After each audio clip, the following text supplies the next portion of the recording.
नमस्कार दोस्तों, मैं हूं विवेक सिंह। आप सभी फ्यूचर आईटीएन का मैं तहे दिल से स्वागत करता हूं। और आपसे एक बात कहनी थी कि आप लोग देखे होंगे कि हम कई दिनों से क्लास जो है वो डिसकंटिन्यू कर दी हैं। लगभग 10 से 15 दिन हो गए। एक तो हमने नवंबर में स्टार्ट किया था केमिस्ट्री, उसके बाद डिसकंटिन्यू हो गया। तो इसकी वजह है बच्चों, इसकी वजह ये है कि एक तो ये फेस्ट का त्यौहार था तो घर गाँव आना जाना हुआ। दूसरी चीज़ ये कि इसमें थोड़ा बहुत इधर उधर की वजह से, मतलब ऑफलाइन ऑनलाइन की सेटिंग में थोड़ा सा टाइम एडजस्टमेंट करना पड़ा। तो आप इत्मीनान से रहिए। और अभी भी नोटिफिकेशन आज की डेट में भी आया नहीं है जेई मेन और जेई एडवांस का या नीट का। तो जैसे ही नोटिफिकेशन आता है तो हम एकदम फुल फ्लेज में लग जाएंगे। लेकिन आप लोग एक बात है कि एक चीज़ सोच रहे होगे कि सर 10 दिन गायब हो गया, हमारे 10 दिन की पढ़ाई वेस्ट हो गया। तो ये 10 दिन की पढ़ाई बच्चों, ये जो आपकी पढ़ाई है नुकसान हुई है, इसके लिए मैं जिम्मेदार हूँ। वैसे मैं उम्मीद करता हूँ कि आप लोग रिवीजन कर रहे होंगे। लेकिन हाँ, ये 10 दिन जो हमने अगर देखा जाए तो 27 दिन, हम 25 दिन इसको काउंट करेंगे। मान के चलते हैं कि नवंबर में सिर्फ हमने 2 ही दिन क्लास लिया है। तो ये जो 25 दिन की पढ़ाई है ये मैं कवर करूँगा। 25 लेक्चर हम कवर करेंगे, टेंशन मत लीजिए आप लोग। और आज से हम स्टार्ट करेंगे। हाँ, आज मैंने सोचा कि कैसे भी करके 27 नवंबर को स्टार्ट कर दिया जाए, क्योंकि लेट आए देर आए दुरुस्त आए कह सकते हैं। और आप लोगों से रिक्वेस्ट है कि आप हमारे चैनल को ज़रूर सब्सक्राइब करिए और हम एक एक करके शेयर करेंगे हर चीज़। और जहाँ तक बच्चों टाइम टेबल एकदम फिक्स ही कर देते हैं। कोशिश करेंगे कि जो मंडे, वेडनेसडे और फ्राइडे है उस दिन मैथ की क्लास चले, और जो ट्यूसडे, थर्सडे, सैटरडे है उस दिन केमिस्ट्री की चले। हाँ, पहले प्रायोरिटी हमारी जैसे इन 3 दिन मैथ रहेगा, अगर केमिस्ट्री कर सकते हैं तो कर लेंगे। लेकिन उससे भी आपको भी अल्टरनेट डेज ये अच्छा भी लगेगा कि एक दिन मैथ है, एक दिन केमिस्ट्री है, एक दिन मैथ है, एक दिन केमिस्ट्री है। और जहाँ तक हम दिवाली धमाका करने वाले थे वो हम नहीं कर पाए किसी कारणवश। तो आगे चल के कभी भी धमाका कर देंगे। आपको मेन सिलेक्शन से मतलब है और आपकी परफॉर्मेंस अच्छी होनी चाहिए। एक चीज़ और बच्चों की बोर्ड की रिस्पॉन्सिबिलिटी हमारी है। पीसीएम का जो थ्योरी पेपर है फिजिक्स, केमिस्ट्री, मैथ का, वो पूरी रिस्पॉन्सिबिलिटी हमारी है। जहाँ तक फिजिक्स का सवाल है उसके लिए भी आपको मैनेज कर दिया जाएगा इस चैनल पे। तो आप हमारे साथ बने रहिए। बोर्ड के लिए, जेईई मेन के लिए, जेईई एडवांस के लिए, नीट के लिए, सबके लिए आपको फिजिक्स मैनेज किया जाएगा।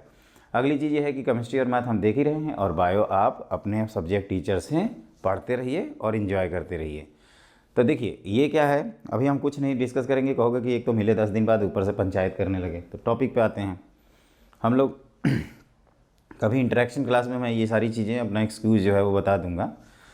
तो बच्चों इसमें क्या है कि जैसे प्रॉपर्टी हमने डेफिनेट इंटीग्रल स्टार्ट तो कर दिया था। स्टार्ट में क्या किया था, डेफिनेशन पढ़ लिया था। फिर डेफिनेट इंटीग्रेशन में लिमिट होती है उसके बारे में पढ़ लिया था। फिर क्या किए थे, उसके बाद क्या किए थे बताइए। अब बताओगे तब न जानेंगे। तो उसके बाद कहोगे सर बाई पार्ट्स में भी आपने सिखा दिया था, इंटीग्रेशन बाई सब्स्टिट्यूशन भी सिखा दिया था, और क्वेश्चंस भी किए थे हम लोग। उसके बाद आप गायब हो गए थे, लग रहा था दूसरे ग्रह पे चले गए थे। हाँ, तो ये प्रॉपर्टीज़ क्या है बच्चों, प्रॉपर्टीज ऑफ डेफिनेट इंटीग्रल का मतलब जो डेफिनेट इंटीग्रल के क्वेश्चन हैं उसमें बहुत सारे क्वेश्चन आपके प्रॉपर्टीज से सॉल्व हो जाते हैं। अब ये कौन सी प्रॉपर्टीज हैं, तो टोटल मेनली 7 प्रॉपर्टीज़ होती हैं। तो जैसे पहली प्रॉपर्टी ये है कि अगर a to b f of x dx है तो इसको a to b f of t dt लिख सकते हैं। मतलब ये वेरिएबल का कोई फ़र्क नहीं पड़ रहा है। a to b f of u du लिख सकते हैं, provided f is same, provided f is same. इसका लॉजिक क्या है, तो लॉजिक और प्रूफ ये है बच्चों की, जैसे हम लोगों ने पढ़ा था कि लेट f ऑफ x का जो इंटीग्रेशन है dx का, ये capital f of x plus c है। तो हम लोगों ने पिछली क्लास में क्या देखा था कि a to b f of x dx this is equal to capital F of b minus capital F of a, मतलब upper limit minus lower limit. जैसे इसको और डिटेल में आपको समझना है तो आप ऐसे समझ सकते हैं कि ये जो मैंने लिखा है इसको मैं फिर से एक्सप्लेन कर देता हूँ। ये कुछ ऐसे लिख रहे थे ना, f of x plus c, और e टू b जब अपर लिमिट पुट करेंगे तो F B plus C minus F A plus C, तो बस c कैंसिल करने के बाद ये लिखेंगे। अब देखो a टू b अगर f ऑफ t dt हो तब क्या लिखेंगे, तो आप कहोगे इंटीग्रेट करोगे तो f ऑफ t प्लस सी आएगा। और finally this is the same answer. तो आप कह सकते हो कि जब तक स्मॉल एफ सेम है तब तक कैपिटल एफ सेम आएगा, और जब तक कैपिटल एफ सेम है तो upper limit minus lower limit करें तो ये वेरिएबल का कोई फ़र्क नहीं पड़ेगा। This is called dummy variable, मतलब कुछ भी यहाँ पे रख सकते हैं, X, U, T, theta, V, कुछ भी रख सकते हैं। हम जो प्रॉपर्टीज़ पढ़ेंगे उसमें जो शुरू की 3 प्रॉपर्टीज़ हैं वो आगे की प्रॉपर्टीज़ को समझने के लिए हेल्प करती हैं, तो ये आप आराम से नोट कर लीजिए। बस आप ये ध्यान रखिएगा कि a to B F of x D x है। एक्चुअली वेरिएबल में कभी कन्फ्यूजन ना हो, इस वजह से ऐसा करते हैं। तो a to B F of x D x है, तो a to B F of t d t लिखा, और जहाँ पे स्मॉल एफ क्या है, सेम है। तो ये आपको याद रखना है, याद रखोगे, याद रखना, ठीक है ना। अब हम लोग लिखते हैं इसमें सेकंड प्रॉपर्टी, तो लिखिए नेक्स्ट पॉइंट। देखो सेकंड प्रॉपर्टी क्या है, फिर लिमिट को एक्सचेंज कर सकते हैं। A to B F of x D x जो है इसको लिख सकते हैं minus times b to a f of x D x. मतलब ए टू बी को हमने minus times b to a लिख दिया, और इसका प्रूफ क्या है, तो इसका प्रूफ ही वैसे ही है। प्रूफ जरूर करिएगा, कई कहते हैं प्रूफ पूछा थोड़ा जाता है, लेकिन प्रूफ नहीं करोगे बच्चों तो देखो एक प्रॉब्लम होगी, समझ नहीं पाओगे, फील नहीं आएगी। फीलिंग के लिए कर रहे हैं प्रूफ। तो a to B F of x D x, तो एज्यूम करते हैं कि इसका एफ एक्स प्लस सी है, तो ये लिखेंगे इंटीग्रेशन, और यहाँ ए टू बी इसको सॉल्व करेंगे तो F B minus F A आएगा। और अगर बी टू ए कर दें F of x D x, तो ये हो जाएगा capital F of A minus capital F of B, तो ये with negative times F B minus F A, ये आप कर सकते हैं। और this is negative times A to B F of x D x. Clear, ये हो गया आपका सेकेंड। थर्ड प्रॉपर्टी क्या है, तो थर्ड प्रॉपर्टी ये है बच्चों की f of x D x है, तो इसको हम लोग a to c f of x D x plus c to a c to B F of x D x लिखते हैं। वैसे थ्योरेटिकली ये ए टू बी अगर जाना है और सी पे कहीं प्रॉब्लम हो रही है तो हम लोग क्या करेंगे, ए से सी जाएंगे फिर सी से बी जाएंगे, है ना, सॉरी प्रैक्टिकली। लेकिन थ्योरेटिकली हम लोग ये देखेंगे कि सी आपका इंटरवल में हो या ना हो उससे कोई फ़र्क नहीं पड़ेगा। लेकिन अंडरस्टूड है कि 90% केस ऑफ, जैसे मान लीजिए 2 से 10 इंटीग्रेट करना है तो आपको 2 से 10 पे फोकस करना है ना, 10 के आगे क्या हो रहा है, 2 के पीछे क्या हो रहा है, क्या मैटर, कोई मैटर ही नहीं करता। अगर 2 से 10 में हमारा फंक्शन का बिहेवियर कुछ उटपटांग टाइप का है या किसी पॉइंट पे, तो हम लोग ब्रेक कर देंगे। उटपटांग से मतलब है दोस्तों कंटिन्यूटी या डिसकंटिन्यूटी, इस टाइप का। जैसे tan x की बात करें, 0 से पाई इंटीग्रेट कर रहे हैं तो π/2 पे डिसकंटिन्यूअस होता है, तो उसको 0 से π/2 से पाई कर देंगे, 2 पार्ट में ब्रेक कर देंगे। तो ये तब लगाते हैं जब फंक्शन अपना पीस वाइज कंटिन्यूअस होता है या लिमिट को हमें ब्रेक करनी पड़ती है, तो उस चीज़ को आपको ध्यान रखना होगा, है ना। जहाँ तक इसके प्रूफ का सवाल है, तो इसका जो RHS है उसको आप पिक कर लीजिए। तो ये लिख देंगे आप capital F of c minus capital F of a, direct लिखता हूँ, और ये capital F of b minus capital F of c. अगर ये फिक्स और फाइनाइट क्वांटिटी है तो इसको कैंसिल कर देंगे और ये आ जाएगा F B minus F A, which is equal to A to B F of x D x. तो इस तरह से हम लोगों ने 3 प्रॉपर्टी पढ़ लिया। अब इस पे बेस्ड पहले कुछ क्वेश्चन करते हैं, फिर आगे बढ़ेंगे। अच्छे से नोट कर लीजिए इसको। फर्स्ट क्या था, a to B F of x equal to A to B F of u d u या टी डी टी। दूसरा क्या था, लिमिट एक्सचेंज करेंगे तो माइनस साइन। तीसरा ए टू बी जाना हो तो a to C to B भी जा सकते हैं। तब आप लिखिए क्वेश्चन। देखो मैंने पहला क्वेश्चन लिख रखा है 0 से 9 modulus of x minus 5 dx। तो इसको हमें सॉल्व करना है। तो देखिए इसको सॉल्व करने के 2 तरीके होते हैं। एक होता है कि एक हमें बताना भी है अलजेब्राइक एरिया क्या होती है। तो ये 0 से 9 दिया हुआ है, modulus of x minus 5 dx। तो ये 5 पे मॉड 0 हो रहा है, तो इसको हम लोग क्या करेंगे बच्चों, 0 से 5 ब्रेक कर सकते हैं, modulus of x minus 5 dx, और फिर 5 से 9 ब्रेक कर सकते हैं, modulus of x minus 5 dx। अगर मैं पूछूं कि 0 से 5 में x माइनस 5 नेगेटिव होगा या पॉजिटिव होगा, तो आप कहोगे नेगेटिव होगा, तो मॉड नेगेटिवली ब्रेक कर देंगे। मॉड को सिखाया था मैंने, सिखाया था ना, आप लोग भूल गए हो। टेंशन मत लो, हम हैं आ गए हैं यार अपने। अगर ऐसा कुछ भरोसा नहीं होगा तो हम क्यों दिलाएंगे। ये हमारी गलती है कि हम इतना दिन क्लास को मिस किए, बहुत मिस किया बच्चों आप लोगों को, मतलब इमोशनल हो जाएंगे, टेंशन मत लीजिए, सेंटी हो जाएंगे। तो 5 to 9 modulus of x minus 5 D x, ये 5 से 9 में क्या होगा, ये पॉजिटिव आएगा तो पॉजिटिवली ब्रेक कर देंगे, तो ये हो जाएगा बच्चों माइनस टाइम्स x माइनस 5। इसको ऐसे लिख देते हैं 0 से 5 और plus 5 to 9 x minus 5 D x. तो अब इसको इंटीग्रेट कर दीजिए, तो this is minus times x minus 5 का whole square whole divided by 2, ये 0 से 5 और ये x माइनस 5 का whole square whole divided by 2, ये 5 to 9। तो देखो जब 5 रखेंगे तो 0 और जब 0 रखेंगे तो 25/2 प्लस 9 रखेंगे तो कितना हो जाएगा 4, 4 का स्क्वायर, 9 में से 5 4 का स्क्वायर होता है, 4 का स्क्वायर 16, तो 16/2 माइनस 0, तो ये 41 अपॉन कितना आ रहा है 2। एक बार चेक करते हैं इसको एरिया वाले कंसेप्ट से। तो मॉडुलस ऑफ x माइनस 5 का ये ग्राफ है, तो ये 9 पे ये आएगा वैल्यू, 9 पे वैल्यू 4 आ रही है, ये 0 है और ये 5 कह सकते हो, तो ये हो गया आपका 5 ऑल्सो, तो ये आ गया था आपका 25/2 एंड दिस इज़ 4, तो ये हो गया 16/2 and this is equal to 41/2। और जहाँ तक एरिया का सवाल है, जो एल्जेब्राइक एरिया का बच्चों ये होता है कि जो एरिया एक्स एक्सिस के ऊपर है उसको पॉजिटिव डील करेंगे और जो एरिया एक्स एक्सिस के नीचे है उसको नेगेटिव डील करेंगे। This is x, this is y and this is y equal to modulus of x minus 5। अगर सेगमेंट की लाइन की इक्वेशन लिखनी हो तो x minus 5 line right side वाली है और 5 minus x line left side वाली है, तो इसको आराम से नोट कर लीजिए।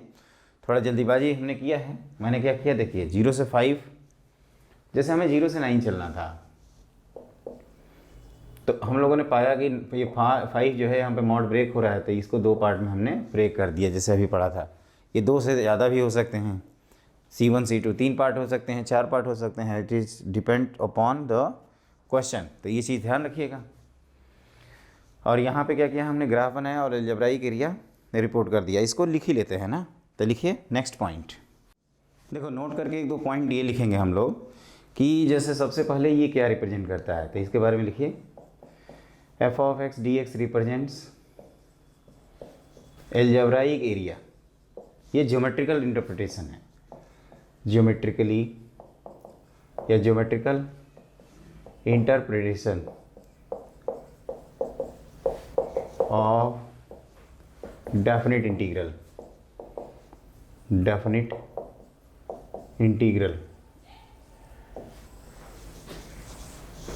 ठीक है। तो ये क्या रिप्रेजेंट करता है, रिप्रेजेंट्स एल्जेब्राइक एरिया, एल्जेब्राइक जिसको हम लोग साइंड एरिया कहते हैं, signed area between y equal to f of x and x axis from x equal to a to x equal to b।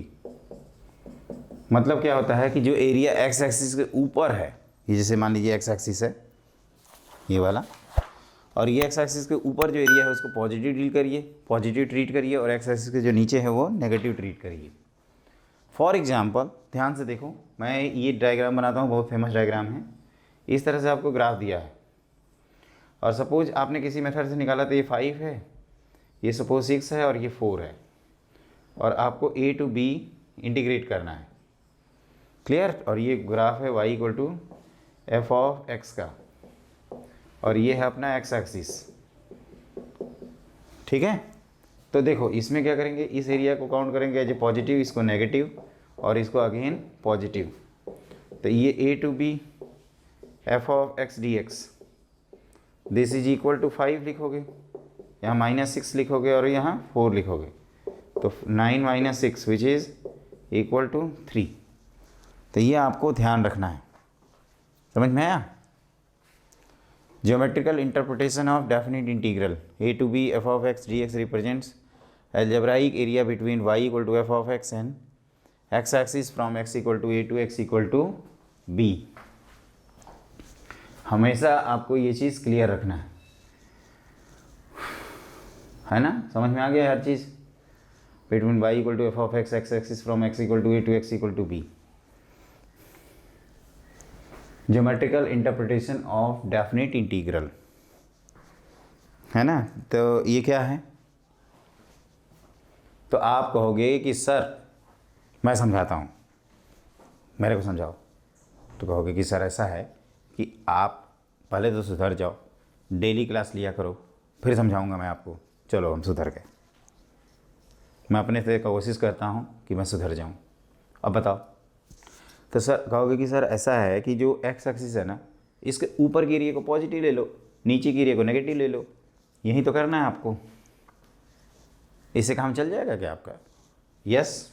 लेकिन एक चीज़ ध्यान रखना, जब हम एरिया अंडर कर्व वाला टॉपिक पढ़ेंगे और area enclose between y equal to F of X and X axis की बात करेंगे, तो ये तीनों मैग्नीट्यूड वाई प्लस होंगे। जैसे 5 + 6 11 + 6 4 6, मतलब अगर इसी में ये क्वेश्चन बना के आ जाए कि find area enclose between y equal to F of X and between y equal to F of X and X axis from x equal to a to x equal to b। तो यहाँ पे answer हम लोग लिखते हैं, answer which is equal to 5 + 6 + 4 which is 15 square units, है ना, 15 square units. तो ये आपको ध्यान रखना है, a to b f of x dx represents algebraic area between y equal to F of X and X axis from x equal to a to x equal to b। तो definite integration का है तो हमें algebraic area report करना है। और अगर in general बात किया जाए, जैसे इन जनरल मतलब एरिया की बात करें, तो हम इन तीनों को मैग्नीट्यूड वाइज क्या करेंगे, ऐड कर देंगे। तो इसको ध्यान रखना है। एरिया का वैसे हम आगे टॉपिक पढ़ेंगे, एरिया अंडर कर्व, इसके जस्ट बाद पढ़ेंगे। तो geometrical interpretation of definite integral में हमने आपको क्या बताया, तो ये साइंड एरिया देता है। साइंड एरिया मतलब एक्स एक्सिस के ऊपर एरिया पॉजिटिव, एक्स एक्सिस के नीचे एरिया नेगेटिव, और फिर इसको यूनिट नहीं होती, ये भी ध्यान रखिएगा। यहाँ पे यूनिट कुछ नहीं लिख सकते, केवल 3 है तो 3 है। अब इसको एरिया से रिलेट करना होगा तो 3 स्क्वायर यूनिट या 3 यूनिट ऐसे लिख सकते हैं, जो भी यूनिट है। तो ये आपको हमेशा हमेशा हमेशा के लिए ध्यान रखना है। तो क्या सीखा, फिर से बताओ। तो algebraic area, definite indefinite integration, इसके पहले वाला टॉपिक क्या देता था, तो आप कहोगे। नेक्स्ट क्वेश्चन हमने लिख रखा है इंटीग्रेशन 0 से 50 tan inverse integral part of tan inverse x dx। तो ये क्या है, इसको हम लोग करते हैं दो तरीके से। एक तो जैसे अलजेब्राइक एरिया, तो याद रखना ये ग्रेटेस्ट इंटीजर का ग्राफ बनाना है। तो पहले तो हम लोग बेसिक ग्राफ बनाएंगे। tan इनवर्स x का जो ग्राफ होता है, वैसे ये पूरा ऐसे होता है ना, और जहाँ पे 50 कहीं इधर होगा आसपास, और अगर ये 0 देखें, ये π/2 देखें, तो इसके बीच में एक टर्म 1 है, और ये वैल्यू निकालोगे तो जल्दीबाजी में स्टूडेंट π/4 करते हैं, विच इज़ tan 1। समझ में आया? ये कैसे निकालेंगे, तो tan इनवर्स x1 को हम लोग 1 मान लेंगे, तो x1 कितना आ जाएगा, tan ऑफ 1। जब यहाँ पे 1 रहता है ना, तब π/4 होता है। तो देखो 0 से 1 के बीच में जो ग्रेटेस्ट इंटीजर है वो 0 आएगा, तो यहाँ पे हाईलाइट करके यहाँ पे डार्क कर दिया ऐसे, मतलब इस पार्ट के लिए ग्रेटेस्ट इंटीजर की वैल्यू क्या है, 0। ये तो था नहीं रोल में, तो हटा सकते हैं आप इसको, ये भी रोल से गायब हो गया आपके, कि ग्रेटेस्ट इंटीजर, और 1 से 50 तक आप क्या करोगे, हॉरिजॉन्टल लाइन ड्रॉ कर दोगे ऐसे 50 तक। तो ये है आपका आंसर, ये वाला। क्यों? क्योंकि ये एरिया तो 0 हो जाएगी। तो उसी चीज़ को ऐसे लिख सकते हैं कि एरिया विच इज़ a 0 से 50 tan इनवर्स x dx। तो ये आप लिख सकते हो इसको कि इसकी विड्थ कितनी है, 1 मल्टीप्लाइड बाई 50 माइनस tan 1। तो ये आंसर आ जाएगा 50 minus tan of 1, which is the complete answer. अगली चीज़ देखिए, इसको ऐसे भी कर सकते थे, लिमिट ब्रेक करके। 0 से 50 दिया है और tan इनवर्स x दिया हुआ है, तो आप ये कर सकते हैं कि 0 से tan 1 चलें, integral part of tan inverse x dx,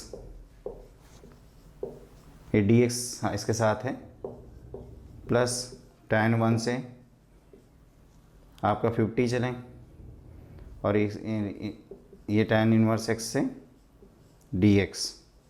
तो ये देखो बच्चों ध्यान से 0 हो जाएगा, तो 0 से tan 1 0 dx प्लस ये tan 1 से 50 ये 1 टाइम्स dx। तो ये हो जाएगा 100 माइनस 100 नहीं 50 ना, 50 माइनस tan 1। तो कंप्लीट आंसर, पहले इंटीग्रेशन का आंसर 0 आ जाएगा, तो 50 minus tan 1 is the complete answer. तो इसमें क्या किया हमने, तो ब्रेक किया। क्यों? क्योंकि बिहेवियर ग्रेटेस्ट नीचे का अलग अलग था। ठीक है ना। अब आप लिखिए नेक्स्ट क्वेश्चन।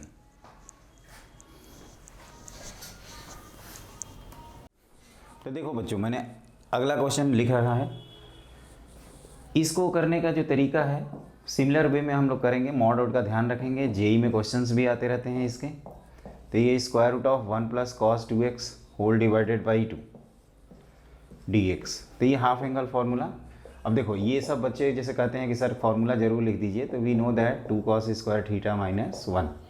वैसे इसके 4 फार्मूले होते हैं, 1 माइनस 2 साइन स्क्वायर थीटा, ये 1 minus tan square theta upon 1 plus tan square theta, and starting का होता है cos square theta minus sine square theta. तो यहाँ से आप ध्यान से देखो, तो ये 1 प्लस कॉस 2 थीटा की वैल्यू हम लोग क्या लिख सकते हैं, 2 cos स्क्वायर थीटा। तो ये 0 से pi, this is 2 cos square theta, 2 cos square x हो जाएगा होल डिवाइडेड बाई 2 dx। एक चीज़ ध्यान रखिएगा, यहाँ 2 कैंसिल हो गया cos स्क्वायर x को, और हम लोग क्या लिखेंगे, modulus of cos x dx। Mod इसलिए लगाते हैं क्योंकि 0 से पाई में हमेशा cos पॉजिटिव है, इसकी कोई श्योरिटी नहीं है। तो 0 से पाई बाई 2 चलेंगे, और फिर पाई बाई 2 से पाई चलेंगे modulus of cos x dx। तो दिस इज इक्वल टू, इसको पॉजिटिवली ब्रेक कर देंगे, तो 0 से पाई by 2 cos of x dx plus pi by 2 से pi minus cos of x dx। ठीक है। तो ये हो जाएगा साइन x 0 से पाई बाई 2, और ये minus sine x pi by 2 से पाई। तो ये हो जाएगा 1 माइनस 0, और ये 0 minus of minus 1 which is equal to 2 के इक्वल। ये ध्यान रखना। एक और इस तरह का क्वेश्चन करा के इसको एंड करते हैं। और आज स्टार्टिंग था बच्चों, तो हम कोशिश करते हैं कि आज फिर से क्लास इसकी लिया जाए, और भी मैराथन अब स्टार्ट की जाए। पावर प्ले 1 2 3 सारा चीज़ दिसंबर के अंदर अप्लाई कर दिया जाए। हमने आपको प्रॉमिस किया था कि दिसंबर 30 नवंबर तक कोर्स ख़त्म हो जाएगा, और हम खुद प्रॉमिस तोड़ दिए। तो ये हो गया 0 से। आप इसको देख लीजिए, है ना। ये फार्मूले याद रखिएगा बच्चों। अब फार्मूले अब आप याद नहीं रखोगे तो फिर मैं क्या करूँगा बताओ। तो 2 cos स्क्वायर थीटा को 1 प्लस कॉस 2 थीटा बाई 2 को cos स्क्वायर थीटा लिखा है, पॉजिटिवली ब्रेक किया। फिर 0 से पाई बाई 2 से पाई। ऐसा क्यों किया? क्योंकि 0 से पाई में कॉस अपना साइन स्कीम अलग अलग चेंज करता है। वैसे एक लूप का एरिया 2 होती है, वो हमें याद है, तो जल्दी से हो जाएगा। अब लास्ट क्वेश्चन लिखिए आज की क्लास का। तो लिखिए नेक्स्ट क्वेश्चन। देखो अगला क्वेश्चन है 0 से 2 पाई 1 प्लस कॉस 2x। तो साइन स्कीम के लिए क्या करते हैं, 1 प्लस 2 cos x की वैल्यू 0 कर देते हैं। 1 प्लस 2 cos x का मॉडुलस, तो cos x आएगा आपका -1/2, तो x आपका आएगा pi minus pi by 3 and pi plus pi by 3 which is 4π/3। तो ये हमने क्या किया, ये जो 0 से 2 पाई है modulus of 1 plus 2 cos x, इसको मैंने ब्रेक कर दिया। देखो, और जहाँ तक एक बार देखते हैं, 0 से क्या कहा हमने, 2π/3 तक ब्रेक किया, 1 प्लस 2 cos x dx। फिर 2π/3 से 4π/3 तक ब्रेक किए, 1 प्लस 2 cos x dx। और फिर 4π/3 से 2π ब्रेक किए, 1 प्लस 2 cos x dx। तो ये हो गया आपका, दिस इज इक्वल टू। अब देखो यहाँ पे क्या होता है, ये पॉजिटिवली ब्रेक हो जाएगा, पहला टर्म पॉजिटिवली ब्रेक करते हैं। तो आप एक बार लिख लीजिए 0 से 2π/3, ये क्या हो जाएगा 1 प्लस 2 cos x dx, ये आराम से आप करते जाओ ना। फिर 2π/3 से 4π/3 क्या लिखोगे, minus times 1 + 2 cos x dx, थोड़ा छोटा छोटा लिख रहे हैं। फिर 4π/3 से 2π, अगेन प्लस लिखोगे 1 + 2 cos x dx। पेशेंस रखना है बच्चों। तो ये हो जाएगा x + 2 sin x, ये 0 से 2π/3 माइनस x + 2 sin x 2π/3 से 4π/3 और फिर x + 2 sin x आगे 4π/3 से 2π। तो अगर इसकी हम बात करें तो देखिए पहली वैल्यू जब 2π/3 रखेंगे तो 2π/3 + √3 -0, ये पहली वैल्यू। दूसरी वैल्यू 4π/3 -√3 -2π/3 + √3। दूसरी, तीसरी 2π + 0 माइनस